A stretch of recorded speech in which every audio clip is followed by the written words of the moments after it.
transparencia, derechos humanos, derechos a la libertad de expresión. En realidad, hay cosas que se juntan, hay coyunturas que se dan, y creo que primero debiéramos hablar y emitir tu opinión, ya que la Fundación Ciudadanía y Desarrollo administra y dirige el Observatorio Legislativo. Ayer la Asamblea Nacional postergó en 72 horas su decisión para decidir, perdón la redundancia, si es que las asambleístas Sofía Espín y Norma Vallejo van a seguir o no en el Pleno, o son o no destituidas. Y también se decidió sobre el número de votos que tendrían que tener las 3/4 partes de los asambleístas. Es decir, prácticamente, diría yo, me atreveré a decir, que no van a ser topadas. ¿Qué dice Mauricio? Buenos días, bienvenido. Buen día, Juan Carlos, buen día, Verónica. Y sí, es creo la mejor forma de empezar esta entrevista con toda la coyuntura legislativa del día de ayer. Efectivamente, en la tarde, el Pleno se reunió para conocer el proceso de destitución de 2 asambleístas que han sido denunciadas formalmente, la una por irse más allá de sus funciones al visitar a una persona privada de la libertad y en teoría haber negociado de manera extraña un acuerdo por fuera de cualquier proceso. Y la otra, pues, porque incluso de lo que vi te olvidaste del apellido, porque tiene fama de recaudadora y creo que el apellido le superó ampliamente. Así es que, claro, el día de ayer, partiendo de un punto, se resolvió que el Pleno sea quien decida cuántos votos se requieren para destituir a un asambleísta, para sancionar a un asambleísta que incurra en este tipo de acciones. Y sorprendentemente, porque creo que a muchos que seguimos de cerca la actividad legislativa nos ha sorprendido, es un asambleísta de Creo quien propone que sea una votación de mayoría calificada de 2/3. 91 votos de 137. Para destituir a José Serrano creo que bastaba la mitad más 1, ¿no? Y hubo gran discusión y revuelo. Pero ahora para topar a uno de los nuestros de espíritu de cuerpo, 91 votos. Cuando de entrada, creo yo, y bien señalabas tú, Juan Carlos, no hay los votos para una sanción de ese tipo. Así es que esa quizá fue la primera sorpresa. El asambleísta Fernando Flores de Creo es quien hace esta propuesta que es aprobada mayoritariamente por los presentes. Que es un blindaje, ¿no? Totalmente. O sea, ese tipo de acciones deben ser condenadas por la ciudadanía, porque al abrir este espacio para que los asambleístas sean quienes interpreten la norma por la cual podrían ser sancionados, estamos ante un claro conflicto de intereses y las consecuencias son estas. Y no basta, como decía un periodista en redes sociales, con la sanción moral de la ciudadanía quien ya las ha destituido. De ninguna manera. Cuando se incurre en un acto que incluso se presume delito, la sanción debe ser contundente. Qué pena que Ecuador cuente con representantes legislativos de ese calibre. Ahora, sobre las otras coyunturas que estamos, sobre la Asamblea Nacional, bueno, y Verónica, justo para seguir en la misma línea, y quizá el otro punto, es que no conformes con blindar con esta mayoría calificada de 2/3, la precandidata a la alcaldía de Quito, porque hay que decirlo que es María José Carrión, de País, dice que dada la por poco brillante defensa de Sofía Espín, que no fue más que una victimización durante cierto periodo de tiempo, hay que dar un espacio por poco para la reflexión de lo que ella ha aportado al debate legislativo y que entonces suspendamos el debate 72 horas y lo retomemos después para ver si se la sanciona o no se la sanciona. De la mano además de un escrito que sorprendentemente llega del abogado defensor de Normita, el doctor Ramiro Aguilar, en el que se dice que ha sufrido un quebranto de su salud y que pide que por favor no le juzguen todavía, no se lleve adelante el proceso y se lo postergue. Entonces yo creo que esto simplemente es ganar tiempo para que la ciudadanía se vaya olvidando de las cosas y después, pues, como se vio en algunas comisiones que incluso tienen festejos internos mientras de afuera se sacan los cueros al sol, todos después se abracen y sean 137 hermanitos. Pero, a ver, veo algunos problemas, no sé si estoy equivocado, pero unos problemas de procedimiento. ¿Bajo qué procedimiento se toma esa decisión de los 2/3?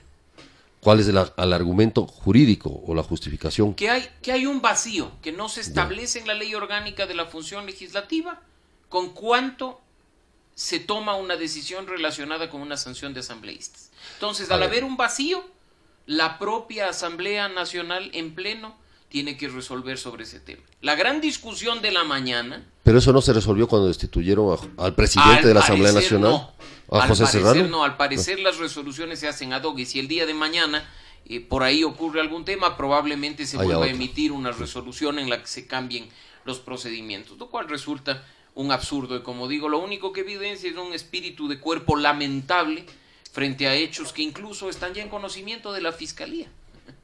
Ahora, lo otro que me parece extraño es que hay una carta del abogado de la asambleísta Norma Vallejo, y eso se acepta porque, o sea, es posible que los asambleístas se enfermen. No, me refiero, o sea, es un abogado, o sea, sí. está defendiéndolo en un tema más bien judicial, no es el abogado para defenderla ante el Congreso. Excelente punto el que topas, Juan Carlos. O sea, ¿por qué el Congreso acepta? Un asunto es de instancia política y otro es de instancia judicial. Exactamente. ¿Por qué se mezclan las dos cosas? Aquí estamos frente a un proceso político establecido en la ley orgánica de la función legislativa, en el que incluso esa ley orgánica te dice los tipos de sanciones que se deben establecer respecto de los legisladores y que pueden llegar incluso a la destitución. Es un proceso político. ¿Qué hace el representante judicial ante un proceso judicial? Mandando escritos a la Asamblea Nacional. Por último, que mande Norma Vallejo mismo diciendo claro, ella, que estoy enferma. ¿O ella qué? ya lo hizo en una anterior ocasión. Pero entonces, ahora, las cosas tienen que manejarse con seriedad. Esta decisión se estaba tomando el mismo día en el cual la presidenta de la Asamblea Nacional, que estimamos el lunes estará en estos micrófonos a las 7 de la mañana, porque así ha sido ofrecido, organizaba un encuentro nacional, un acuerdo nacional por la gobernabilidad. Vinculando a muchos sectores, excepto sectores de la sociedad civil y sectores de la organización social ecuatoriana. Básicamente estaban contemplados observadores o personas representantes de gobiernos locales, etcétera, etcétera. Digamos, ¿cuál es el sentido político de todo esto finalmente? Ustedes que son observadores del proceso legislativo. Quiero partir de una precisión. El día de ayer a este Acuerdo Nacional por la Gobernabilidad estuvo representado Fundación Ciudadanía y Desarrollo y su Observatorio Legislativo a través de su coordinador Marcelo Espinel, a quien le llegó una invitación el día lunes. O sea, no es un tema, y como bien señalaba José Hernández en su artículo, ha sido muy difundido, ampliamente invitado. O sea, no creo yo, por mucho que nosotros hayamos participado de este proceso, que se pueda poner un rimbombante título como Acuerdo Nacional por la Gobernabilidad a un encuentro de pocas personas, porque por mucho que nos digan 250 personas, es poca gente, considerando incluso, como bien decía Juan Carlos, quiénes son los que han participado, porque que estemos ahí 2, 3, 4, 5, 10 organizaciones de la sociedad civil no dice nada. No podemos hablar de la sociedad civil cuando hay un puñado de organizaciones que participan. Yo no me siento representante de la sociedad civil ecuatoriana, soy una organización más. Y este tipo de acuerdos no pueden simplemente ser asuntos políticos en los que incluso, de acuerdo a la agenda inicial, estaban previstos firmarse únicamente entre actores políticos, entrando nuevamente a esa farsa de invitar a la sociedad civil para que simplemente legitime. Y aquí una cuña, porque esa es la importancia de, por ejemplo, el ingreso de Ecuador a la Alianza para el Gobierno Abierto, donde la sociedad civil no legitima nada, no dialoga, no socializa, sino que co-crea. Se sienta en la misma mesa con una autoridad, plantea los temas, llegan a acuerdos y compromisos, y en la siguiente etapa el uno ejecuta con obligación de ejecutar y el otro hace seguimiento. Porque hasta el día de hoy muchos de esos temas legislativos y demás simplemente buscan legitimación a través de invitación a un puñado, como he dicho, de representantes de sociedad civil. A tu criterio, ¿cuál es el sentido político de este evento que se realizó y sus connotaciones, digamos? Sí, fue una jugada mediática, como dice José Hernández. Sin duda, y yo creo que la mejor muestra de ello fue que el día de ayer uno de los expositores, porque incluso hubo quienes seguimos el acto por redes sociales y por transmisión en vivo. ¿Te pagan para eso? No. Digo, porque sí. O sea, es que es importante por de una gratis, razón. yo. No, es que es importante por una razón, porque por ejemplo, uno de los expositores del día de ayer, Juan Carlos, fue Polibio Córdoba, Ya. que presentó cifras y que dejó en claro la mala imagen y la pérdida de imagen positiva de la Asamblea Nacional frente a los ciudadanos. Y muchas veces la Asamblea toma el camino fácil y dice, no, es que por ejemplo tenemos una mala imagen por instituciones como el Observatorio Legislativo, que anda diciendo que los asambleístas no vienen a las sesiones. Cuando, por favor, solo vean los actos de ayer en estos procesos de Sofía Espín y Norma Vallejo para encontrar la razón por la cual la ciudadanía sigue dejando de creer en la Asamblea Nacional. Entonces, un lavado de imagen, ¿a qué costo? Porque gratis el evento no fue. ¿Un lavado de imagen para rendirle culto a la personalidad a alguien? Ya es momento de empezar a trabajar de manera seria. Así como hemos dicho frente a otras acciones, el país no está para experimentos. Se lee estos acuerdos, porque el día de ayer se presentó además un boletín de la Asamblea Nacional en el que se plantean 6 acuerdos que no son más que poesía. Y ayer la Asamblea Nacional escogió con 88 votos la lista de candidatos de esta función para la elección de la nueva Corte Constitucional. Los votos para la aprobación de la lista los pusieron la mayoría de los integrantes de los bloques de Alianza País, Creo, Partido Social Cristiano, Suma y el BIN y los independientes, mientras que el grupo correísta votó en contra. La lista se junta a la de funciones de transparencia y ejecutiva, que serán remitidas a la comisión calificadora que se encarga del concurso de selección. En total, existían 27 candidatos de las funciones ejecutiva, de transparencia y legislativa, y la comisión seleccionará a los mejores 9 postulantes para que integren la nueva Corte Constitucional. También en otro tema, y que lo retrata José Hernández de Cuatro Pelagatos, es un tema una invitación que hizo la asambleísta Elizabeth Cabezas, presidenta del Legislativo, y en su nota pues introduce así la invitación de la presidenta de la Asamblea a construir y firmar un acuerdo de gobernabilidad. Se parece a este refrán: dime de qué presumes y te diré de qué careces. Para entender la magnitud de esta jugada, nos dice José Hernández, una jugada mediática, hay que analizar todos sus elementos. Elizabeth Cabezas parte de una realidad que el presidente y el gobierno, embelesados con el plan Toda una Vida, no han querido procesar la necesidad de un acuerdo nacional mínimo. 7 de la mañana, 41 minutos. Estamos con Mauricio Alarcón, director ejecutivo de la Fundación Ciudadanía y Desarrollo. Buenos días, Mauricio, doctor en jurisprudencia, experto en temas de transparencia, derechos humanos, derechos a la libertad de expresión. En realidad, hay cosas que se juntan, hay coyunturas que se dan, y creo que primero debiéramos hablar y emitir tu opinión, ya que la Fundación Ciudadanía y Desarrollo administra y dirige el Observatorio Legislativo. Ayer la Asamblea Nacional postergó en 72 horas su decisión para decidir, perdón la redundancia, si es que las asambleístas Sofía Espín y Norma Vallejo van a seguir o no en el Pleno, o son o no destituidas. Y también se decidió sobre el número de votos que tendrían que tener las 3/4 partes de los asambleístas. Es decir, prácticamente, diría yo, me atreveré a decir que no van a ser topadas. ¿Qué dice Mauricio? Buenos días, bienvenido. Buen día, Juan Carlos, buen día, Verónica. Y sí, es creo la mejor forma de empezar esta entrevista con toda la coyuntura legislativa del día de ayer. Efectivamente, en la tarde, el Pleno se reunió para conocer el proceso de destitución de 2 asambleístas que han sido denunciadas formalmente, la una por irse más allá de sus funciones al visitar a una persona privada de la libertad y en teoría haber negociado de manera extraña un acuerdo por fuera de cualquier proceso.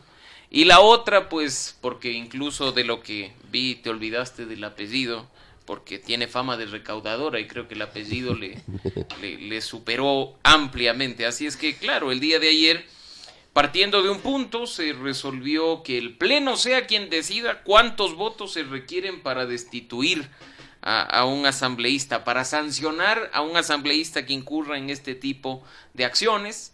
Y sorprendentemente, porque creo que a muchos que seguimos de cerca la actividad legislativa nos ha sorprendido, es un asambleísta de Creo Ya. quien propone que sea una votación de mayoría calificada de 2/3. 91 votos de 137. Para destituir a José Serrano creo que bastaba la mitad más uno, ¿no? Y hubo gran discusión y revuelo. Pero ahora para topar a uno de los nuestros de espíritu de cuerpo, 91 votos. Cuando de entrada, creo yo, y bien señalabas tú, Juan Carlos, no hay los votos para una sanción de ese tipo. Así es que ese quizá fue la primera sorpresa. El asambleísta Fernando Flores de Creo es quien hace esta propuesta que es aprobada mayoritariamente por los presentes. Que es un blindaje, ¿no? Totalmente. O sea, ese tipo de acciones deben ser condenadas por la ciudadanía, porque al abrir este espacio para que los asambleístas sean quienes interpreten la norma por la cual podrían ser sancionados, estamos ante un claro conflicto de intereses y las consecuencias son estas. Y no basta, como decía un periodista en redes sociales, con la sanción moral de la ciudadanía, quien ya las ha destituido. De ninguna manera. Cuando se incurre en un acto que incluso se presume delito, la sanción debe ser contundente. Qué pena que Ecuador cuente con representantes legislativos de ese calibre. Ahora, sobre las otras coyunturas que estamos, sobre la Asamblea Nacional Bueno, y Verónica, justo para seguir en la misma línea, y quizá el otro punto, es que no conformes con blindar con esta mayoría calificada de 2/3, la precandidata a la alcaldía de Quito, porque hay que decir lo que es María José Carrión, de País, dice que dada la por poco brillante defensa de Sofía Espín, que no fue más que una victimización durante cierto periodo de tiempo, hay que dar un espacio por poco para la reflexión de lo que ella ha aportado al debate legislativo y que entonces suspendamos el debate 72 horas y lo retomemos después para ver si se la sanciona o no se la sanciona. De la mano además de un escrito que sorprendentemente llega del abogado defensor de Normita, el doctor Ramiro Aguilar, en el que se dice que ha sufrido un quebranto de su salud y que pide que por favor no le juzguen todavía, no se debe adelante el proceso y se lo postergue. Entonces yo creo que esto simplemente es ganar tiempo para que la ciudadanía se vaya olvidando de las cosas y después, pues, como se vio en algunas comisiones que incluso tienen festejos internos mientras de afuera se sacan los cueros al sol, todos después se abracen y sean 137 hermanitos. Pero, a ver, ahí veo algunos problemas, no sé si estoy equivocado, pero unos problemas de procedimiento. ¿Bajo qué procedimiento se toma esa decisión de las 2/3? ¿Cuál es el argumento jurídico o la justificación? Que hay un vacío, que no se establece en la ley orgánica de la función legislativa con cuánto se toma una decisión relacionada con una sanción de asambleístas. Entonces, al haber un vacío, la propia Asamblea Nacional en pleno tiene que resolver sobre ese tema. La gran discusión de la mañana... Pero eso no se resolvió cuando destituyeron al presidente de la Asamblea Nacional, a José Serrano. No, al parecer las resoluciones se hacen ad hoc y si el día de mañana por ahí ocurre algún tema, probablemente se vuelva a emitir una resolución en la que se cambien los procedimientos, lo cual resulta un absurdo. Y como digo, lo único que evidencia es un espíritu de cuerpo lamentable frente a hechos que incluso están ya en conocimiento de la Fiscalía. Ahora, lo otro que me parece extraño es que hay una carta del abogado de la asambleísta Norma Vallejo, y eso se acepta porque, o sea, es posible que los asambleístas se enfermen. No, me refiero, o sea, es un abogado, o sea, está defendiéndolo en un tema más bien judicial, no es el abogado para defenderla ante el Congreso. excelente punto el que topas, Juan Carlos. O sea, ¿por qué el Congreso acepta? Un asunto es Sí. de instancia política y otro es Exactamente. de instancia judicial. Exactamente. ¿Por qué se mezclan las dos cosas? Aquí estamos frente a un proceso político establecido en la ley orgánica de la función legislativa, en el que incluso esa ley orgánica te dice los tipos de sanciones que se deben establecer respecto de los legisladores y que pueden llegar incluso a la destitución. Es un proceso político.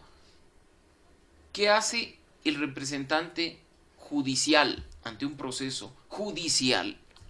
Mandando escritos a la Asamblea Nacional. Por último, que mande Norma Vallejo mismo diciendo Claro, que ella, estoy enferma o que ella ya lo hizo o que- en una anterior pues, ocasión. pero entonces Ahora, las cosas tienen que manejarse con seriedad. esta decisión se estaba tomando el mismo día en el cual la presidenta de la Asamblea Nacional, que estimamos el lunes estará en estos micrófonos a las 7 de la mañana, porque así ha sido ofrecido, organizaba un encuentro nacional, un acuerdo nacional, por la gobernabilidad, vinculando a muchos sectores, excepto sectores de la sociedad civil y sectores de la organización social ecuatoriana. Básicamente estaban contemplados observadores o personas representantes de gobiernos locales, etcétera, etcétera. Digamos, ¿cuál es el sentido político de todo esto finalmente? Ustedes que son observadores del proceso legislativo. Quiero partir de una precisión. El día de ayer a este Acuerdo Nacional por la Gobernabilidad estuvo representado Fundación Ciudadanía y Desarrollo y su Observatorio Legislativo a través de su coordinador Marcelo Espinel, a quien le llegó una invitación el día lunes. O sea, no es un tema, y como bien señalaba José Hernández en su artículo, ha sido muy difundido, ampliamente invitado. O sea, no creo yo, por mucho que nosotros hayamos participado de este proceso, que se pueda poner un rimbombante título como Acuerdo Nacional por la Gobernabilidad a un encuentro de pocas personas. Porque por mucho que nos digan 250 personas, es poca gente, considerando incluso, como bien decía Juan Carlos, quiénes son los que han participado. Porque que estemos ahí 2, 3, 4, 5, 10 organizaciones de la sociedad civil no dice nada. No podemos hablar de la sociedad civil cuando hay un puñado de organizaciones que participan. Yo no me siento representante de la sociedad civil ecuatoriana. Soy una organización más. Y este tipo de acuerdos no pueden simplemente ser asuntos políticos en los que incluso, de acuerdo a la agenda inicial, estaban previstos firmarse únicamente entre actores políticos, entrando nuevamente a esa farsa de invitar a la sociedad civil para que simplemente legitime. Y aquí una cuña, porque esa es la importancia de, por ejemplo, el ingreso de Ecuador a la Alianza para el Gobierno Abierto, donde la sociedad civil no legitima nada, no dialoga, no socializa, sino que co-crea. Se sienta en la misma mesa con una autoridad, plantea los temas, llegan a acuerdos y compromisos, y en la siguiente etapa el uno ejecuta con obligación de ejecutar y el otro hace seguimiento. Porque hasta el día de hoy, muchos de esos temas legislativos y demás simplemente buscan legitimación a través de invitación a un puñado, como he dicho, de representantes de sociedad civil. A tu criterio, ¿cuál es el sentido político de este evento que se realizó y sus connotaciones, digamos? Sí, fue una jugada mediática, como dice José Hernández. Sin duda, y yo creo que la mejor muestra de ello fue que el día de ayer uno de los expositores, porque incluso hubo quienes seguimos el acto por redes sociales y por transmisión en vivo. ¿Te pagan para eso? No. Digo, porque se o sea, es que es importante por de una gratis, razón. yo. No, es que es importante por una razón, porque por ejemplo, uno de los expositores del día de ayer, Juan Carlos, fue Polibio Córdoba, Ya. que presentó cifras y que dejó en claro la mala imagen y la pérdida de imagen positiva de la Asamblea Nacional frente a los ciudadanos. Y muchas veces la Asamblea toma el camino fácil y dice, no, es que por ejemplo tenemos una mala imagen por instituciones como el Observatorio Legislativo, que anda diciendo que los asambleístas no vienen a las sesiones.